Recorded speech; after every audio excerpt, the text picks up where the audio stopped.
सभी प्यारे बच्चों को मेरा नमस्कार। आपका अपना यूट्यूब चैनल एलके मीना पे सभी का स्वागत है। तो प्यारे बच्चों, आज की वर्कशीट हमारी शिक्षा निदेशालय की तरफ से दी जाने वाली वर्कशीट नंबर 30 विषय हमारा सामाजिक विज्ञान।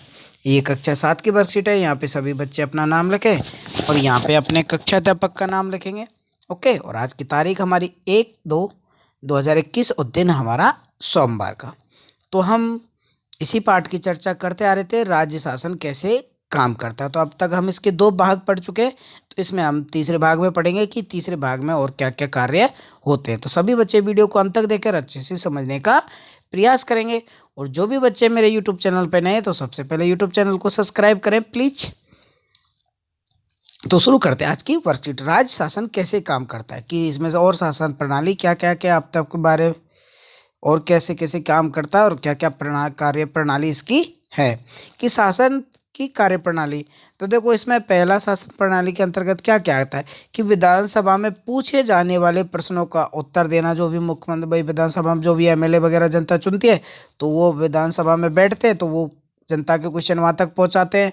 समाचार पत्र में प्रेस वार्ता द्वारा जानकारी प्रदान करना, समस्या से निपटने के लिए कानून बनाना और मुख्यमंत्री या अन्य मंत्रियों द्वारा विभिन्न विभाग चलाना। तो ये सब सारे शासन प्रणाली के अंतर्गत आते हैं, कार्य प्रणाली के अंतर्गत आते हैं। तो इन चारों पॉइंटों को आप याद कर लेंगे। ओके बेटा, अब देखते हैं आगे। जैसा कि हमने पिछले कार्यपत्र में पढ़ा कि विधानसभा एक ऐसा स्थान होता है जहां सभी विधायक, चाहे सत्ताधिकारी पक्ष से हो या विपक्ष से, विभिन्न बातों पर चर्चा के लिए मिलते हैं और राज्य की कुछ समस्याओं से निपटने के लिए सरकार राज्य के लिए एक नया कानून बनाने का निर्णय ले सकती है। प्रत्येक राज्य की विधानसभा में कुछ मुद्दों पर कानून बनाने का कार्य भी किया जाता है। जो मुद्दे हैं तो उन पर कानून बनाया जाता है। विभिन्न सरकारी विभाग इन कानूनों को क्या करते हैं बेटा, लागू करते हैं। अब आगे, विधायक सामूहिक रूप से सरकार के काम करने के लिए उत्तरदायी होते हैं। जो विधायक होता है वो सामूहिक रूप से सरकार के काम के लिए उत्तरदायी होते हैं। सामान्य भाषा में सरकार शब्द से तात्पर्य है शासन के विभिन्न विभागों मंत्रियों से होता है जो कि उनके प्रभारी हैं। इन सब का सामूहिक प्रमुख मुख्यमंत्री होता है। इसका मतलब इसका प्रमुख कौन होता है बेटा, इन सब का सामूहिक प्रमुख कौन होता है, मुख्यमंत्री होता है। सही मायने में यही सरकार का कार्यकारी हिस्सा यानी कार्यपालिका कहलाती है। जो सरकार का जो मुख्य हिस्सा है तो वो कार्यपालिका होती है। दूसरी तरफ सारे विधायक जो कि विधानसभा में एकत्र तो होते हैं, दूसरी तरफ जो सारी विधानसभा में एकत्र होते हैं वो विधायिका कहलाती है। विधायिका के रूप में सरकार के वे कार्यकारी हिस्से को काम करने का अधिकार देते हैं और फिर उसके काम की जांच भी करवाते हैं। विधायिका के रूप में वे सरकार के कार्यकारी हिस्से को काम करने का अधिकार देते हैं और फिर उसके काम की जांच करते हैं, भाई काम हुआ या नहीं। आगे, लोकतंत्र में विधायक और एमएलए के रूप में जनता अपने प्रतिनिधि चुनती है। इस तरह शासन मुक्त जनता का भी होता है कि जनता चाहे तो 2 मिनट में उन्हें हटा भी सकती है, 2 मिनट में उन्हें बना भी सकती है। फिर सत्ता पक्ष के सदस्य सरकार बनाते हैं और कुछ सदस्यों को मंत्री बनाया जाता है। ये मंत्री सरकार के विभिन्न विभागों जैसे स्वास्थ्य विभाग, शिक्षा विभाग आदि के प्रभारी होते हैं। कृषि विभाग, इन विभागों द्वारा जो भी कार्य किया जाता है उसे विधायिका द्वारा अनुमोदित या स्वीकृत कराया जाता है। ओके, तो आप सबने इसमें जाना कि किस प्रकार ये सरकार, इनका मुखिया मुख्यमंत्री होता है, फिर ये कार्यपालिका इनके विधायक सरकार चुनती है और कैसे कैसे अलग अलग विभाग बांट के और जनता का कार्य करते हैं। ओके, अब देखते हैं आगे। देखो यहाँ पे समझा रखा है कि लोकतंत्र में अनेक माध्यमों द्वारा लोग अपने विचार व्यक्त करते हैं और कार्रवाई करते हैं। तो जैसे जैसे ये हमारा मुख्यमंत्री के रूप में दिखा रखा है, ये हमारी मीडिया समाचार पत्रों वाले हैं। तो ये सब क्या करते हैं, तो इन सब की जो भी आवाज़, जनता की जो भी आवाज़ है वो इन सब के माध्यम से जनता के कार्यों तक वहाँ तक पहुँचाते हैं। तो इसमें पहली एक्टिविटी हमें क्या दी गई है बेटा, तो इसमें बेटा ये जो 2-3 पॉइंट आए हैं, भाई सरकार है तो सरकार शब्द का मतलब आप समझ गए होंगे, शासन के विधायक, कार्यपालिका है, विधायिका है। तो इन सब की अच्छे से परिभाषा दी गई है, तो इनको आप याद करेंगे। और पहली एक्टिविटी देखेंगे, निम्नलिखित विभागों द्वारा किए गए कार्यों का पता लगाएं। कि विभाग का नाम यहाँ पे दे रखा है, भाई शिक्षा विभाग का क्या कार्य होता है, कृषि विभाग का क्या कार्य होता है, लोक निर्माण विभाग का क्या कार्य होता है और स्वास्थ्य विभाग का क्या कार्य होता है। ये एक्टिविटी पहली है हमारी। दूसरी एक्टिविटी में हमसे पूछा गया है कि सरकार के कामकाज के बारे में समाचार पत्रों की कटिंग से वॉलपेपर कॉलेज बनाएं।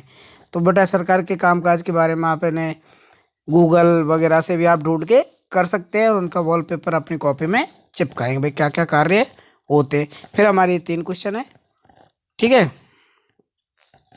तो पहले एक्टिविटी हम कर लेते हैं। में हमारा था कि शिक्षा विभाग क्या करता है। शिक्षा विभाग का काम है स्कूलों की निगरानी रखना और बच्चों की पढ़ाई ठीक से चल रही है या नहीं, ये इसका कार्य होता है शिक्षा विभाग का। ओके, और इसका एक मुख्य सचिव बनाया जाता है जो कि इसकी देखभाल करता है। दूसरा है हमारा कृषि विभाग।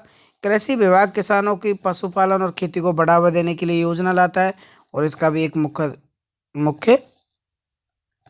मुख्य मंत्री चुना जाता है जो इसका कृषि विभाग दिया जाता है। तीसरा पॉइंट था हमारा स्वास्थ्य विभाग। इसका मुख्य कार्य है कि बीमारियों, विशेष रूप से संक्रामक बीमारियों का मुकाबला करना, अधिक से अधिक हॉस्पिटलों की सुविधा कराना और जो भी समस्या है, जैसे कोरोना महामारी चल रही है तो स्वास्थ्य मंत्री जो भी हैं तो उन सब के बीमारी के खिलाफ दवाइयाँ, हॉस्पिटल आदि सुविधा कराना। ओके, और हमारा ये चौथा पॉइंट है इसमें लोक निर्माण विभाग। यह विभाग प्रदेश में सड़कों, पुलों का निर्माण सुधार करता है जो कि जिसके भाई, और इसका भी एक मंत्री बनाया जाता है जो कि इसका कार्यभार देखता है। एक्टिविटी के ये पहली एक्टिविटी होती है और दूसरी एक्टिविटी को आपको खुद को करना है। भाई सरकार के कामकाज में के बारे में मैंने आपको बताया क्या क्या है, तो वो वेल पेपर आप कॉलेज बना के इसमें चिपका देंगे इसके आंसर में। अब देखते हैं सरकार शब्द से आपका परिभाषित कीजिए। तो यहाँ पे सरकार शब्द को बेटा अभी मैंने आपको अच्छे से बताया, तो पहले क्वेश्चन का आंसर यहाँ पे लिखेंगे, ये रहा कि विधायक सामूहिक रूप से सरकार के काम कल के उत्तरदायी होते हैं। सामान्य भाषा में सरकार सबसे तात्पर्य शासन के विभिन्न विभागों मंत्रियों से होता है जो कि उनके प्रभारी होता है और इसका मुखिया कौन होता है, मुख्यमंत्री होता है। ठीक है ना, यहाँ के इसका आंसर हम यहाँ तक लिखेंगे। ओके बेटा, तो ये पहले क्वेश्चन का हमारा आंसर है। अब देखते हैं हम दूसरा क्वेश्चन। दूसरा क्वेश्चन है कि किसी राज्य के विभिन्न विभागों मंत्रियों का सामूहिक प्रमुख कौन होता है। तो आपने इसमें पढ़ा कौन होता है बेटा, मुख्यमंत्री। कौन होता है, मुख्यमंत्री। इनका प्रमुख कौन होता है बेटा, मुख्यमंत्री। ओके, तो ये दूसरे क्वेश्चन का आंसर है। अब हमारा तीसरा है कि उपयुक्त कॉलमों में लिखे कि ये जो हमारे विभाग यहाँ पे दिए हुए हैं तो इनको हमें कॉलमों में लिखना है कि कौन सा विधायिका के अंतर्गत आता है और कौन सा कार्यपालिका के अंतर्गत आता है।